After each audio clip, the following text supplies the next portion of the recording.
Hey guys, Harry here from the Art Gear Guide. Thank you so much for joining me today. As you can see, I've got a review of the Ohuhu Markers. I know I'm a little bit late to the game here with regards to reviewing these markers, but better late than never, I suppose. Also, just before I get into the review, I just want to say thank you so much to all the wonderful comments that people have left on the giveaway that I'm doing. If you're watching this video before the 1st of October 2021, you're still in with the chance then to win a 144 set of Koh-i-Noor polycolor pencils, brand new set. I'll have a link below to that video if you want to go across and enter into it. Just watch the video for terms and conditions and you can take part and hopefully win yourself a brand new set of 144 Koh-i-Noor polycolor pencils. Anyway, on with the review. So there's no getting around when it comes down to markers. I love, if you follow me long enough, you'll know that my own personal preference for art is alcohol markers and colour pencils. I love the combination. I love the instant colour that the markers give you, the quickness, the speed, and then the detail that you can create with the pencils afterwards. I think that combination for me is just perfect, and I love it, and it's just the way it is. So I'm a big marker enthusiast, and I'm always looking for kind of like the best type of markers, especially with what's going on at COPIC at the minute. Now, COPIC are definitely the industry standard marker, but they're really not rewarding their long-term customers by what they've just recently done with regards to their ink refills. And if you want to know more about that, I'll have a link down below. You can go across and watch my video on the ink refills and the prices that the COPIC have done, and they've actually turned off a lot of their customers as a result of that. But then you have companies like Ohuhu that are coming along, and they are certainly, if not better than COPIC and the COPIC system in general, they are certainly right up there, and they are certainly going to give a lot of artists a lot of things to think about before spending so much money on the COPIC marker complete system, which, you know, COPIC have got 356, I believe, colours in their total range, and you're talking thousands to get that entire set, with each marker sometimes costing anywhere up to £6 or £7 per marker if you go for the sketch or original markers. So there's a lot of money at stake there if you're going to go down that route. But then there's companies like Ohuhu that have come along and they have give fantastic alternatives. So let's take a look at the different markers that Ohuhu have offered, and then we'll take a look at the marker itself, and then we'll talk a little bit about paper and the artwork that I'd done with them. So Ohuhu sent me this 48 set, and this 48 set here is just like your ordinary primary colours, nice, bright, vibrant colours.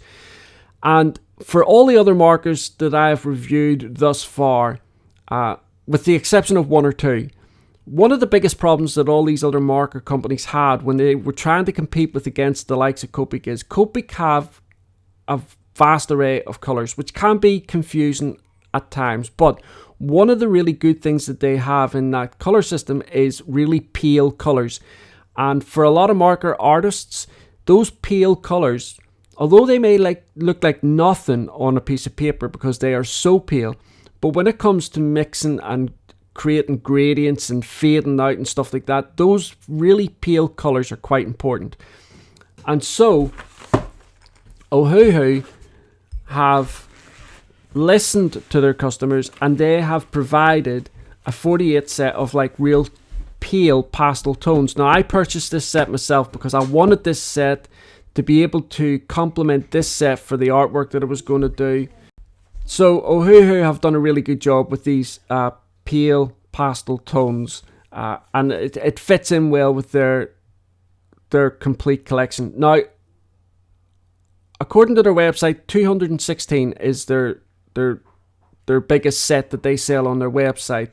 It's a new set that they've come out with, really inexpensive as well in comparison to a lot of other markers that like COPIC. If you were to get 216 COPIC markers, it would cost you a hell of a lot more than what 216 Ohuhu markers would cost. But that 216 set comprises of like 120 set, a 48 pastel set, so you get these, and then a 48 mid-tone color set as well. So that's all well and good. The only issue I have with the Ohuhu sets that they sell is they sell a 36 and 24 set of skin tone, which is important because those skin tone sets are excellent as well. But there's no greys that you can purchase just as a set. You can definitely get they definitely provide greys in some of the larger sets and in some of the smaller sets. In this set here, they've got about 5 greys. They've got 3 cool greys, 2 warm greys, or maybe it's 1 warm grey and a black. So they do have the greys, but you just can't buy them as a set. So anyway, as I was saying, they have also listened to their customers with regards to the nib combination that you might want as a marker artist. And so I only have 2 of them here, but they do have 3 markers in total. 3 different nib based markers in total. So let's take a look at those markers here. So as you can see here with this one, if we look at the barrel, on both sides, both ends of the barrel here, we have clear icons marking a brush nib and a fine nib. Now I personally love this combination of marker, where the brush nib and the fine nib. I'm not a big fan of the chisel nib, so for me it can be done away with, and I'd much rather have a fine nib marker. There's a couple of markers out there on the market that have got this combination, but Ohuhu have done it, and they've done it really well. Also on the barrel here, it just says Ohuhu Art Marker. Also here you can see where the fine nib is, there is a grey line between the barrel and the lid, and that obviously indicates as well that the fine nib is on that particular side of the barrel. Now both the caps of the barrel or of the marker have these kind of like little plastic bits that stick out. That's just to prevent the markers all rolling all over your desk, and that's a really nice touch. Also here on the end of the cap, the name of the color is printed, and then a alphanumeric number representing that color is also printed, in this case R8. Now the other marker here that I have is exactly the same with regards to the print on the barrel. The icons here show a brush nib and a chisel nib. So this one here has the brush nib and the chisel nib. Again, as with the other marker there, we've got these little plastic bits protruding out just to stop the markers running around. And again, on the end here, we've got the color name with the alphanumeric number representing the color. The only problem I have is that on this particular marker here, the grey line indicates where the brush nib is. And so when I was using these markers, I would have preferred for the grey line to be on both the brush nibs here, as you can see here. It's only a small thing, but it's just a little bit of consistency that would have helped out as I was going along. Now the other marker that they do is a bullet nib and a chisel nib combination. So again, they've listened to their customers, and there are obviously people out there that just don't like the brush nib and they would rather have a chisel nib and a bullet nib, and so they can opt for that if they wish. If we take a look at the nibs here as well, the brush nib is beautiful, nice and pointy, allows for a lot of detail, and also as well the nib can be taken out and reversed, so that's really a nice touch, because if obviously you're using this a lot and it just feathers or frays or whatever, you can just turn it around, you've got yourself a brand new brush nib. On the other side here, we've got the bullet nib, and as you can see here as well, a really nice nib, nice and strong, sturdy. There's no bend or flex with it or anything like that, but it allows you to get a lot of detail. The other nib that they do is the chisel nib. So I mean, like, with having both these markers, you've got all the nibs that they provide, but just in different combinations. And so I guess, you know, it's just down to your own personal preference. Now, in the sets as well, now, I'm guessing that this applies to the bigger sets as well, but one of the really things that I think is cool here with these little bags that they come in. First of all, the bags are really strong and sturdy. They're not like cheap rubbish that is going to fall apart on you or anything like that. They just zip up, keep everything in place. Little handle on the top here, really, really nice. But also inside, they provide these little plastic sheets. And what they're for is, if you have a marker pad that you're using, you just slip this in underneath the page that you're going to draw on, so that the ink doesn't come through and onto the page below. I'll show you a little bit more about that later, but I think that's a great touch that they've done.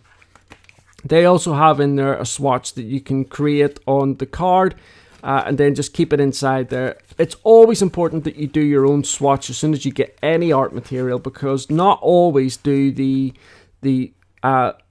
pigment identifiers on the end, as they are here with these markers, you know, as well as the color name and the alphanumeric number, the actual end bit of the marker here indicates the color as well. But like I said, they're not always identical, so it's important that you do your own swatches for your own peace of mind, so that you can eyeball those colors yourself. Ohuhu sent out one of their markers, one of their marker pads as well. Really, really nice Bristol Smooth paper on here. Beautiful paper for working with these markers. Spiral bound, so you can just, you know, flip it back on itself, so you don't have to have it all spread out. The paper, like I say, is perfect for the markers. I'll show you that in a second when I do a little bit of blending test for you. Also as well, the pages are perforated, so you can take it out.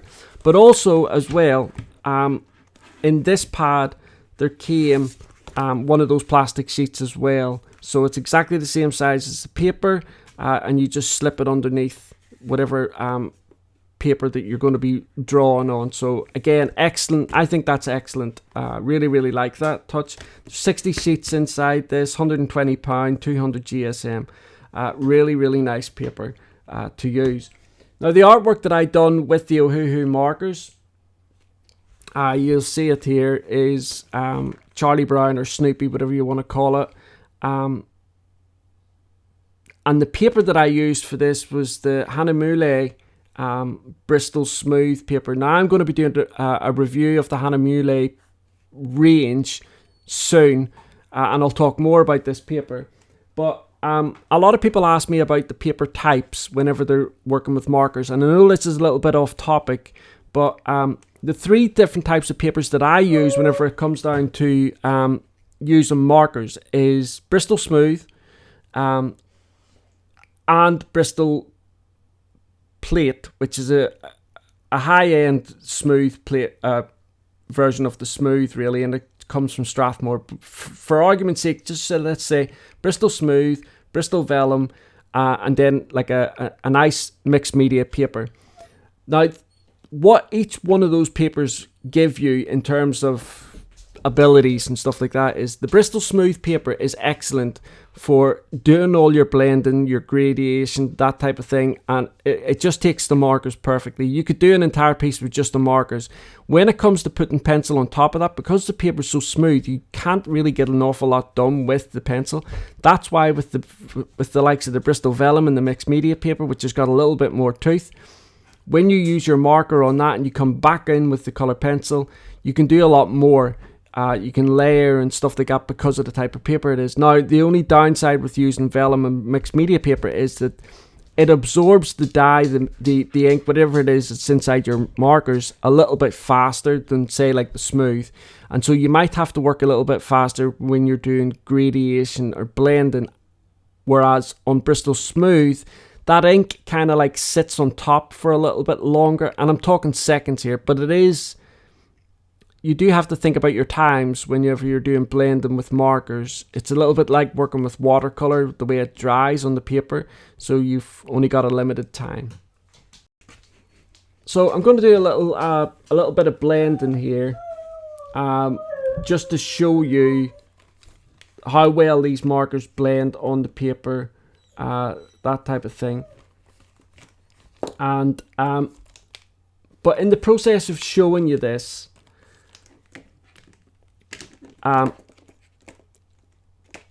it does indicate one small thing that is wrong with the markers. So as you can see here, they're numbered. So I'm going to do the reds, R1, R2, R8 and R9. And so you would assume that R1 is the lightest and R9 would be the darkest, but that's not in actual fact how it works. Now there are a couple of reds in between this, but as you can see there, I'm not too sure whether you can see, the R5, R4 and R7 are much more kind of like pinky, purpley reds, whereas these reds here are more like, well, they're coral pink, vermilion, geranium and pastel rose. But let's take a look at it on the paper in any case. So we'll start off here with R9 because it's the lightest. So when you're blending, the next side that you're going to be blending on, you want to kind of like flick out like that and feather the color. So the next one I'm going to come in with is R1, and again I'm just going to flick back in, and then I don't want this line here either, so I need to, because I know I'm going to be coming back in again and blending this R1, so I need to make sure that I'm not leaving the line. So again, feather it out like that, but then I want to come back in with this lighter color, and again just gently mix it in. Now next up is the R2. So again, I just want to feather it in there, or flick it in there like that, and then make sure that that line, getting ready for the next color to blend in. So I need to come back in again with the R2.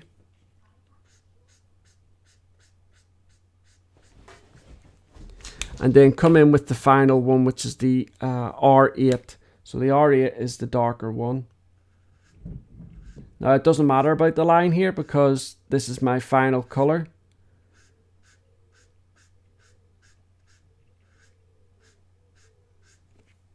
And then just finish that off with the R2. So as you can see here, the colors that are in this sequence is R9, R1, R2 and R8. Now that's a big jump between R2 and R8, and like I said earlier on, but they blend really well together because they're kind of they're quite close in, you know, tone and saturation and all the rest of it. These other colors, these other reds that fall in between R2 and R8, in my opinion, they're just too purple and they wouldn't fall in there. Maybe that R4 would, but it's certainly lighter. So the R4 would go in between the R1 and the R2, in my reckoning. Then the R5, again, that's quite pinky purpley. And then the R7. The R7, if you look at the nib here, it looks, but it's quite dark. But it is like a purpley red again. So this is the R4, R5 and R7. Now one of the really good things, so that's the blend, the number sequence. The number sequence on markers can be a little bit tricky. The number sequence on the COPIC markers is really complicated. I've done a video about that in case you're interested. But once you get to grips with the number sequence with the COPICs, it does make sense, and they are kind of like done in saturation colors or saturation strength, that type of thing, and it does work out well. But I just think that these, sorry, lie down, son. I do think that there's a female in heat, by the way. It's not because he's not getting walked. He's walked all the time by my son at the minute, but there's a female in heat and he's just pining all the time. But anyway, you can see there that the number sequence just doesn't work quite as well as what you would expect it to. So with regards to the nibs, so like I said to you earlier on, let's use a nice dark color here.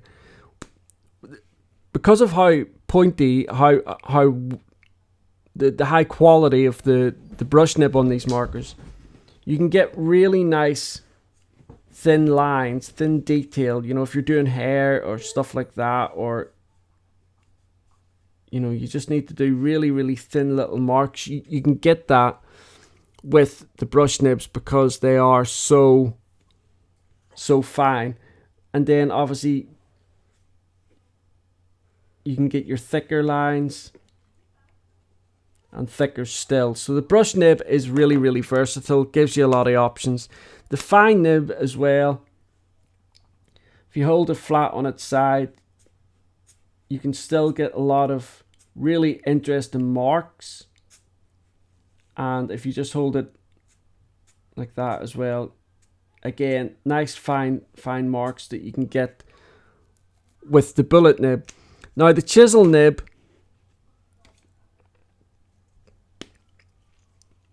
it's a nib that I don't really use an awful lot, but with the Ohuhu markers, the chisel nib here works really well. And when I say it works really well, I'm talking about the flow. Sometimes these, and I'm also talking about the connection between the flat part of the chisel nib and the paper. Sometimes in cheaper markers that aren't really done so well, these chisel nibs won't be really flat and flush to the paper, and so it can cause problems. Issues, not problems, just a few little issues whenever you're laying down the colour. But with the Ohuhu markers, as you can see there, it's created a really nice colour, area of colour. There's no streaks, there's no nothing, and that's because of the flow of the ink and the way that the chisel nib connects with the paper. It's kind of like a seamless connection, so there's no little bits being dragged through it or anything like that. So really, it is a really nice chisel nib, but it's just not a nib I use. But I know a lot of marker artists love the chisel nib, and this is what Ohuhu have done. They've given marker artists the options. You can pick up whatever combination you enjoy using most. As I was saying earlier on, this is the artwork that I'd done with the Ohuhu markers, and I did do it on the Hanamule Bristol board paper. Really nice and smooth. It just meant that when I was coming in with colour pencils, I wasn't really getting much down with the colour pencils because of how smooth the paper is. But I'll talk more about that paper in a separate review. But you can see here how rich and vibrant these colours are coming off these markers. Really, really nice. I had a really nice time using them. And I personally will definitely be buying more from the Ohuhu range. I love them that much. I definitely think that, you know, if COPIC want to stay in business, they're definitely going to have to do something and stop taking the mick out of their customers by hiking up prices even more than what they already are, especially with excellent companies like this providing really good quality markers. Now, I'm not sure what their customer service is like or anything like that. I've not had to deal with their customer service, but the people that I've spoke to from Ohuhu have been more than happy to answer questions and have always been really kind and generous and what have you. So I hope that if anybody has any issues with markers that they get, that they can get it sorted out quite quickly. When I was doing this drawing, because I didn't have any greys, I did have to use some greys from my COPIC range, but you'll see that in my speed drawing of this Charlie Brown Snoopy drawing. But the links for the speed drawing will be down below, and also some still images of this artwork coming together will also be down below. prices and sets will all be over on the written review of the art gear guide. There's just so many sets and so many, you know, different types of markers that you can buy. It's just much easier putting them all over there. Then you can go across and click on them. What I will say is, make sure you, if you're going to purchase one of these sets, make sure you look and you're going to be getting the combination, the nib combination that you want, because it's all too easy to look at the sets and go, right, that palette looks great, I'm going to get that. And when you get it, it's maybe a brush nib and chisel nib, not the combination that you wanted. So make sure you're selecting the right nib combination as well as the right set. It's just something to bear in mind whenever you're looking at it. It's because the images and all the rest of it for the sets, they look very similar. You've just got to look closely at those markers to make sure you're getting the combination that you want. Anyway, guys, that's my review of the Ohuhu markers. I had a blast using them. I really enjoyed them. I love the fact that they've got these really nice light pale tones as well. That helps out a lot. With having 216 colors or markers in their entire set, I think that's great. I would just love to see maybe a grey set available. I don't know whether they do this. I haven't seen it on Amazon or anything like that, or AliExpress, and there's certainly nothing on their website indicating that they have just a grey set. But like I say, you can get just a skin tone set, whether it's a 36 set or 24 set. So like I say, all links to those sets will be over on the written review of the art gear guide. And you know, I had no issues with these markers whatsoever. A couple of little nitpicky things, but you know, just the consistency with this little grey line here being on the various nibs, and just the greys. But the fact that they give you these plastic sheets inside the bags, and the fact that, you know, the marker pads that they produce as well are top quality marker pads. So really happy with this product in general.